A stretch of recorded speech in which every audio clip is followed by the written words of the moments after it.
Hi Eastside kids, it's me, Teacher Amber. Are you guys ready for our epic Bible story today? It's gonna be a good one. But first, let's go over our big rule. Be kind! Be kind! Be kind! Did you guys hear that? There's somebody else in the building. I wonder who that was. Do you know who that was? Well, they knew our big rule, whoever it was, and that's really important. We want to make sure that we're being kind all the time. Man, that's really a mystery.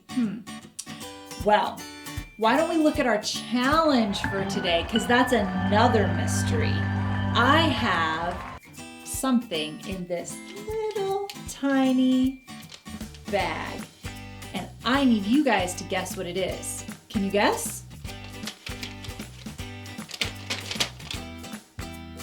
Did you guess what it is? Okay, let's see. Dun, da, da, da.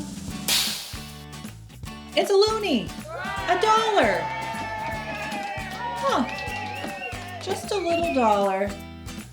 You know, $1 doesn't seem like very much. I wonder what we could get with $1. Well, we could get a can of soda.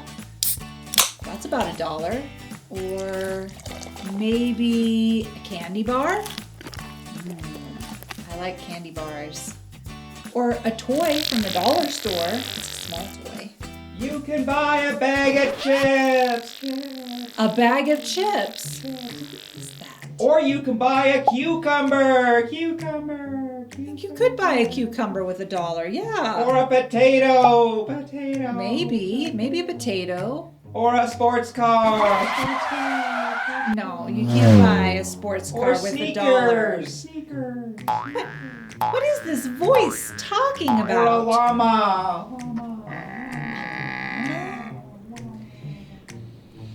$1 isn't very much, especially if you only have $1. It doesn't seem like you can do much with it.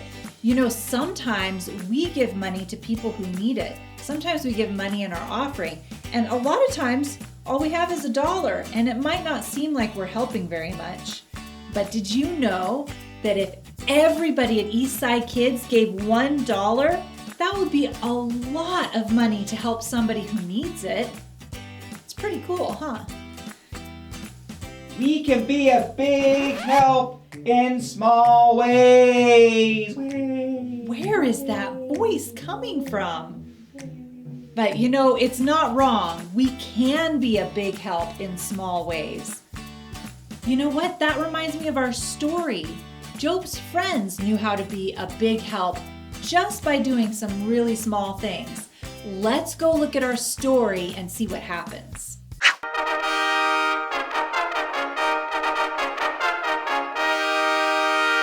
When Job was going through a really tough time, he wasn't completely alone. After he lost his family and his sheep and donkeys, and after he got his sores all over and was feeling so miserable, Job had 3 friends that heard how sad he was.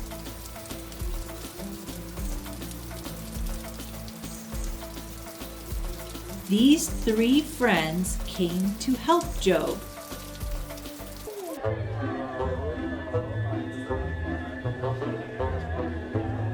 One of his friends was called Eliphaz.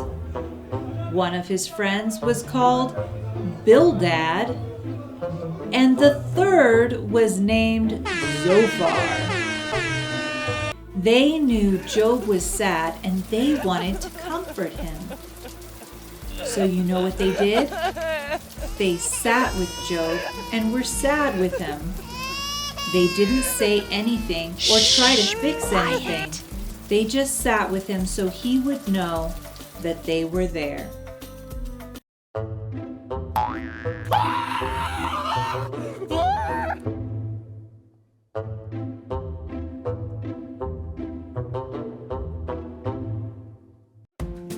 Job Job's friends tried to help him later on by the things that they said, but the greatest help they offered was simply being with him when he was hurting and sad.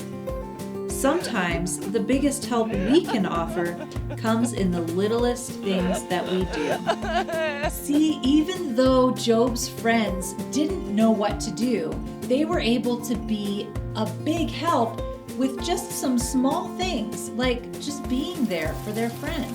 You know, we can be a good friend too.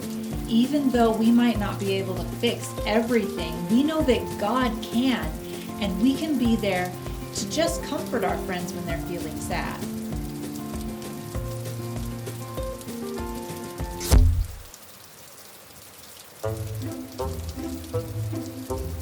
See, even though Job's friends didn't know what to do, they were able to be a big help with just some small things, like just being there for their friend. You know, we can be a good friend too. Even though we might not be able to fix everything, we know that God can, and we can be there to just comfort our friends when they're feeling sad. Don't forget our memory verse. That's right, our memory verse. Man, this voice is on top of it. Let's think, our memory verse. God's voice thunders in marvelous ways. He does great things beyond our understanding. Job 37:5. Hey, wait a minute. I wonder, we should find out who this voice really is. Hello? Hello, who's out there? Who's calling? It's me, Teacher Amber. Who's you? It's me, Teacher Paul.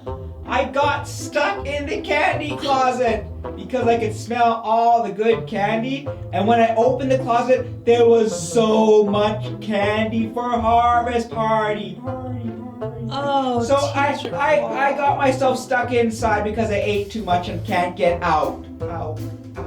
Did you eat all of the harvest party candy? No, there are tons and tons and tons of harvest party candy left. Oh, Please man. help me. Okay, kids, I better go help Teacher Paul get unstuck. Maybe that's how I can be a good friend. I especially need to help him get unstuck before he eats all our harvest party candy. You guys remember, our harvest party is tonight from 6 p.m. to 8 p.m. right here at Eastside City Church. It's going to be outside, so make sure that you wear something warm. I'm coming, Teacher Paul. I better go help him. Hey, don't forget to like and subscribe for more videos, and I'll see you next week. Don't eat all the candy, Teacher Paul. Bye, kids. Bye, kids.